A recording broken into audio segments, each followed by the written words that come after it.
안녕하세요 여러분. 6학년 2학기 사회 1-3단원 두 번째 시간입니다.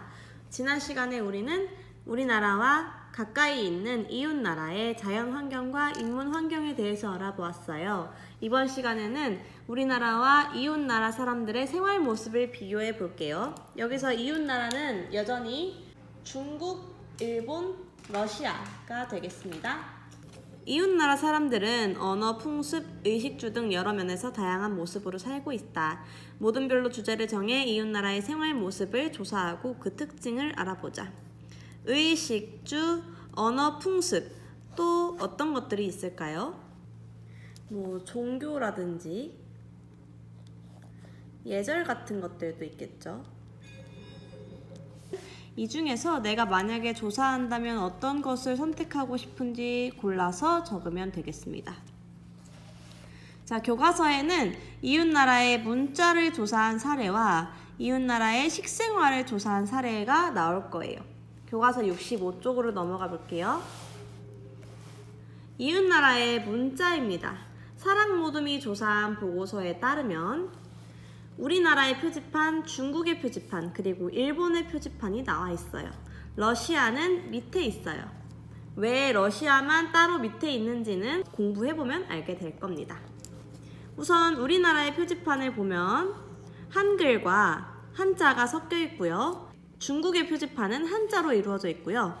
일본의 표지판은 일본어, 히라가나, 가타카나라고 하죠. 일본어와 한자가 섞여 있어요.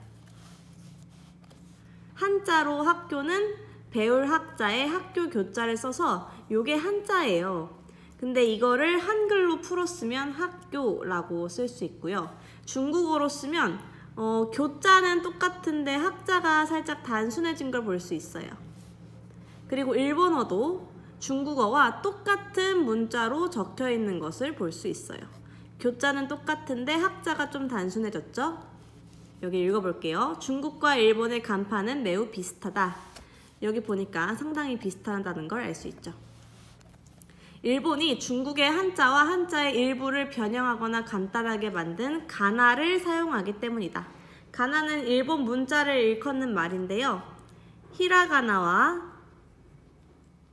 가타카나로 나뉘어요. 그래서 한자를 이렇게 간단하게 바꿔서 쓰는 것이 가나라고 보면 됩니다. 일본어는 소리는 다르지만 중국과 같은 글자를 쓰는 경우가 많다.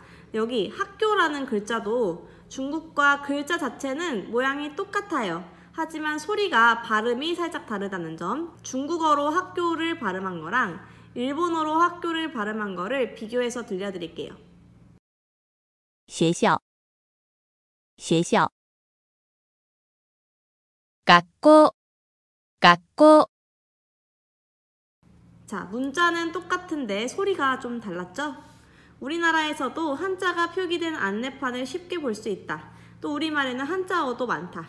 이처럼 우리나라와 중국, 일본이 한자 문화권에 속했다. 이거는 한중일의 공통점이라고 할 수 있죠. 언어의 공통점.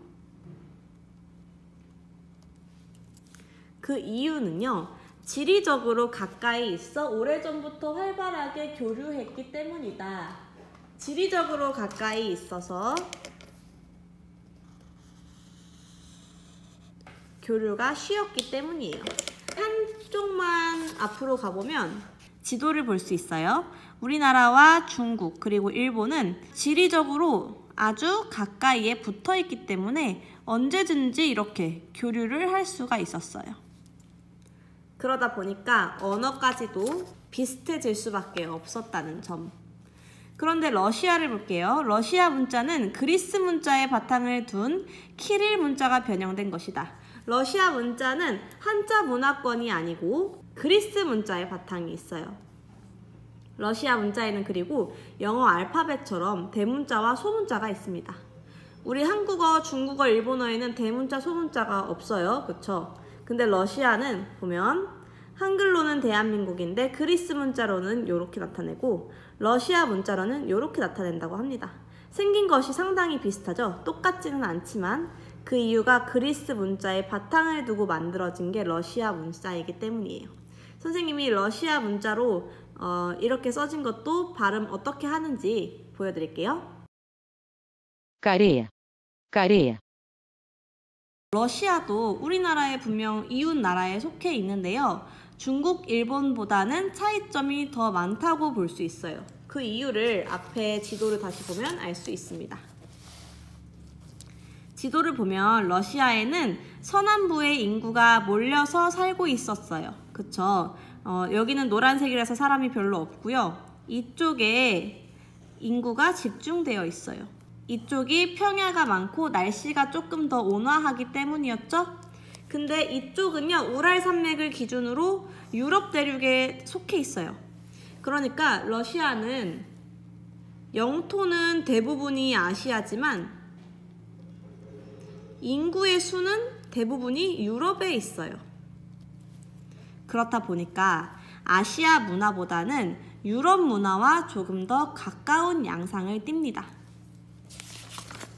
그래서 문자에 있어서도 한국, 중국, 일본처럼 아시아 국가들은 비슷한데 러시아는 유럽 쪽에 더 영향을 많이 받았다는 거예요. 이거는 뒤에 식생활에서도 이어집니다. 다음 페이지. 이웃나라의 식생활. 우리나라와 중국, 일본은 자 여기도 러시아가 없죠? 식사할 때 모두 숟가락, 젓가락을 사용한다. 이건 공통점이에요. 한, 중, 일의 공통점. 세 나라의 젓가락은 각 나라 문화의 영향을 받아 모양이 나라마다 조금씩 다르다. 얘는 차이점이에요. 그래, 숟가락, 젓가락 쓰는 거는 똑같아. 근데 젓가락의 모양이 다르답니다. 어떻게 다른지, 왜 다른지 볼게요. 우리나라는 젓가락으로 집는 반찬이 무게가 있고 김치처럼 절인 음식이 많아 국물이 스며들지 않는 금속 젓가락을 사용한다.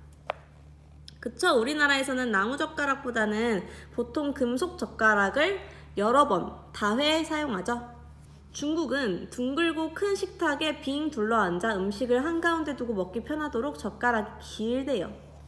여기에 둘러앉아서 멀리 있는 그릇에도 손이 닿아야 되기 때문에 젓가락이 길게 만들어지고요. 또 뜨겁고 기름진 음식이 미끄러지지 않도록 젓가락 끝이 뭉툭하대요. 젓가락 끝이 뭉툭하다는 거는 살짝 이렇게 동그랗게 있어야 이 끝에 음식이 걸려서 미끄러지지 않는데요. 다음 일본은 섬나라 특성상, 섬나라 특성이 무슨 말이냐면 지형이 섬이기 때문에 습하다는 얘기겠죠. 바다로 둘러싸여 있어서 습하기 때문에 쉽게 녹슬지 않는 나무로 젓가락을 만든대요. 그리고 생선 요리가 많아서 바다가 있기 때문에 생선이 많이 나죠. 가시를 편하게 바를 수 있도록 젓가락의 끝이 뾰족하대요. 뾰족해야 약간 정교하게 가시를 바를 수 있기 때문이겠죠? 지형적 특징이 영향을 준 거예요. 그런데 또 여기는 이렇게 보이지 않는 벽이 있습니다. 러시아는요, 빵을 주식으로 하고요. 우리는 한, 중, 일은 밥을 주식으로 하는데요. 포크, 나이프, 숟가락을 이용해 식사를 한대요. 포크와 나이프는 한, 중, 일에는 없었던 거죠. 그 다음에 여기는 젓가락이 없고 숟가락만 사용해요. 추운 날씨 때문에 차례로 음식을 내게 되었는데 너무 추워서 음식을 한 번에 내면 다 식어버리죠. 그쵸? 그래서 차례대로 하나 다 먹으면 그 다음 거, 그거 다 먹으면 그 다음 거. 이게 바로 코스 요리 문화예요. 요게 유럽에 전해졌다고 합니다. 러시아는 또 유럽과 교류가 많았으니까요. 근데 요즘은 이 코스 요리 문화가 우리나라에도 많이 전파가 되어서 우리나라에서도 코스 요리를 쉽게 볼 수 있죠. 중국과 일본의 생활 모습은 우리나라와 비슷한 부분이 많다. 지리적으로 가까워 옛날부터 서로 오가면서 자연스럽게 문화를 주고받았기 때문이다. 지리적으로 가깝다는 점. 그러나 자연 환경과 역사, 사람들의 생각 등이 다르기 때문에 이웃 나라지만 서로 다른 고유한 문화도 있다. 그렇죠? 지리적으로 아무리 가까워서 공통점이 많더라도 완전히 똑같을 수는 없는 거예요. 고유한 문화도 있다. 그 다음 러시아는 영토의 대부분이 아시아에 속하지만 사람들은 대다수 유럽에 가까운 서부 지역에 삽니다. 그래서 언어나 음식, 문화 등 생활 모습은 유럽과 비슷합니다. 한, 중, 일은 같이 묶여 있기가 자연스럽지만 왠지 모르게 러시아는 약간 결이 다르다는 거. 같은 이웃 나라지만요. 그쵸? 다음 67쪽입니다. 이웃나라 사람들은 새해 첫날 무엇을 할까? 우리나라는 새해 첫날을 설날이라고 하죠. 설날 아침이 되면 나이와 복을 삼키는 의미로 떡국을 먹습니다. 그렇죠. 이웃나라도 우리나라처럼 새해를 맞이하는 날을 부르는 특별한 이름이 있대요.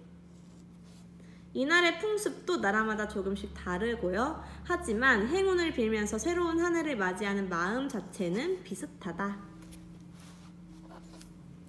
중국에서는 새해 첫날을 춘절이라고 한대요.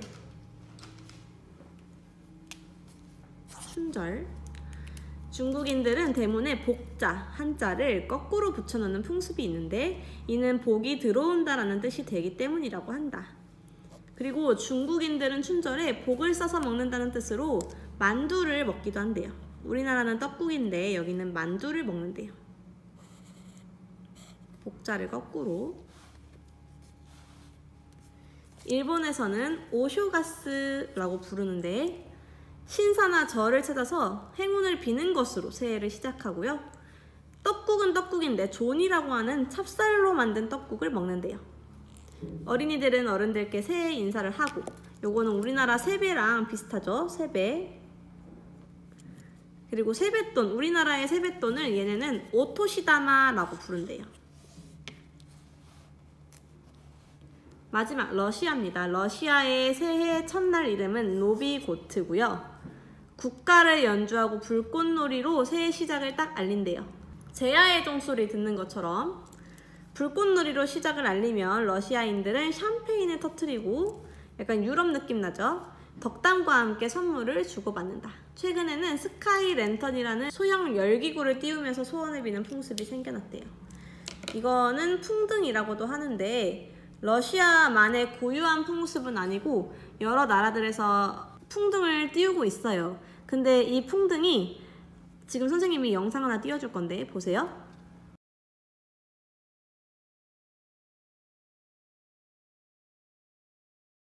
이 영상은 러시아가 아니라 다름이 아닌 우리나라 대구시예요.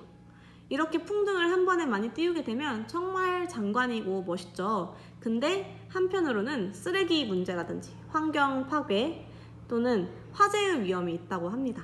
그래서 풍등 날리기라는 행사가 조금씩 금지되고 있는 추세라고 해요.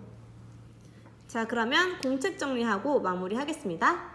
이 시간에 배웠던 내용은 한국, 중국, 일본이 지리적으로 가까이 있어서 문화들이 비슷비슷한데 그 중에서도 이제 다른 고유한 문화가 존재하고 그거는 존중받아야 되는 거고, 러시아는 인구가 유럽 쪽에 몰려 살아서 유럽 문화와 조금 더 비슷하다는 점, 그 정도만 알고 넘어가면 될 것 같아요. 자, 우선 이웃나라의 문자를 비교해 볼게요. 자, 이렇게 비슷한 점은 한국, 중국, 일본은 한자 문화권에 속해 있고요. 다른 점은 러시아 하나만 그리스 문자의 영향을 받아서 영어 알파벳처럼 대소 문자가 있다 라고 적었습니다. 다음은 식생활입니다. 한국, 중국, 일본은 숟가락, 젓가락을 사용한다는 공통점이 있었으나 젓가락의 생김새에 있어서는 이렇게 차이가 있었어요. 여기 남색 글씨는 이렇게 만들게 된 까닭을 적어 놓은 거예요. 그리고 러시아는 한국, 중국, 일본과는 좀 다르게 빵이 주식이고 포크, 나이프, 숟가락을 사용하며 코스 요리 문화가 발달했다는 거, 유럽 지역과 교류가 많아서 이렇게 됐다는 거 기억하시고요. 마지막으로 우리 이웃 나라들이랑 생활 모습이 왜 비슷해지고 왜 달라졌는지 까닭을 정리하고 끝내볼게요. 자, 여기까지 적고 마무리하도록 하겠습니다. 위에서부터 차례대로 보여드릴게요.